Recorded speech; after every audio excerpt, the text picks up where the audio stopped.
ओम नमः शिवाय। शिवत्व को शमतकी। हे राजन, योग राजाओं के रहते हुए एक अयोग्य व्यक्ति कन्या रत्न को प्राप्त कर ले, क्या यही न्याय आपको अच्छा लगता है? एक सियार सिंह के भाग को खाने का अधिकारी कैसे हो सकता है, उसी प्रकार क्या सुदर्शन इस कन्या को पाने की योग्यता रखता है? ब्राह्मणों का बल वेद है और राजाओं का बल धनुष है। हे महाराज, क्या मैं इस समय अन्यायपूर्ण बात कह रहा हूँ? राजाओं के विवाह में बल को ही सर्वश्रेष्ठ कहा गया है। इस स्वयंवर में जो भी राजकुमार बलशाली हो वह कन्या प्राप्त कर ले, वह कन्या को प्राप्त कर सकता है। बलहीन कन्या को कदापि नहीं पा सकता है। अब कन्या के लिए कोई शर्त निर्धारित करके ही राजकुमारी के विवाह होगा। यही नीति इस अवसर पर अपनाई जानी चाहिए, अन्यथा राजाओं में घोर युद्ध की स्थिति उत्पन्न हो जाएगी। स्वयंवर में राजाओं में विवाद उत्पन्न हो गया। तब राजा सुबाहु को बुलाया गया।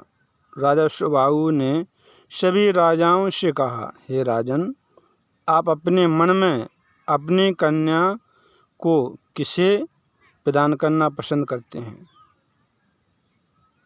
राजाओं ने कहा, हे सुबाहु, राजन, आप अपने मन से अपनी कन्या को किसे प्रदान करना पसंद करते हैं? तब राजा सुबाहु बोले, हे राजन, मेरी पुत्री ने मन ही मन सुदर्शन का वरण कर लिया है। इसके लिए मैंने पुत्री को बहुत रोका, बहुत समझाया, किंतु पुत्री मेरी बात नहीं मानती है। मैं क्या करूं? मेरी पुत्री का मन बस में नहीं है और सुदर्शन भी निर्भीक होकर स्वयंवर में अकेले आ गया है।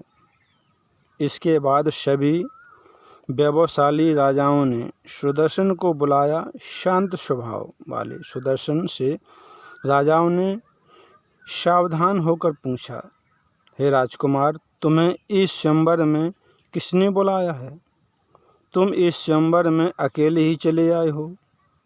तुम्हारे पास ना सेना है, ना मंत्री है और ना ही अधिक बल है। तुम स्वयंवर में किस लिए आए हो, उसे बताओ। युद्ध की अभिलाषा रखने वाले बहुत से राजा इस कन्या को प्राप्त करने की इच्छा से अपनी अपनी सेना सहित इस स्वयंवर में विद्यमान है। स्वयंवर में तुम क्या करना चाहते हो? तुम्हारा भाई शत्रुजित भी एक महान सेना के साथ राजकुमारी को प्राप्त करने की इच्छा से स्वयंवर में आया है और शत्रुजित की सहायता करने के लिए राजा युधिष्ठिर उज्जैन नरेश भी आए हैं। हे राजकुमार, तुम जाओ अथवा रहो, हमने तो सारी वास्तविकता तुम्हें बतला दी है, क्योंकि तुम सेना विहीन हो। अब तुम्हारी जो इच्छा हो वह करो। तब सुदर्शन बोला, मेरे पास ना सेना है, ना कोई सहायता करने वाला है, ना खजाना है, ना ही सुरक्षित किला है और ना ही कोई मित्र है। मैंने स्वयंवर होने का समाचार सुनकर स्वयंवर को देखने के लिए मैं आया हूँ। देवी भगवती ने स्वप्न में मुझे स्वयंवर में आने की प्रेरणा दी है, इसमें संदेह नहीं है। मेरी अन्य कोई अभिलाषा नहीं है। मुझे स्वयंवर में आने के लिए जगजननी भगवती ने आदेश दिया है। भगवती ने जो विधान रच दिया है वह तो होकर ही रहेगा, इसमें कोई संदेह नहीं है।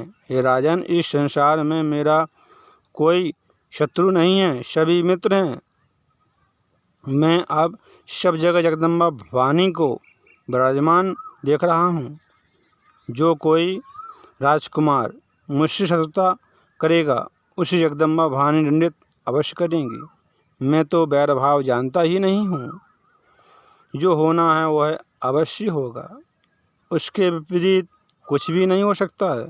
इस विषय में क्या चिंता की जाए? मैं तो सदा प्रारब्ध पर भरोसा करता हूँ। हे राजन, देवता, दानव, मनुष्य और सभी प्राणियों में एक माँ जगदम्बा की शक्ति ही विद्यमान है।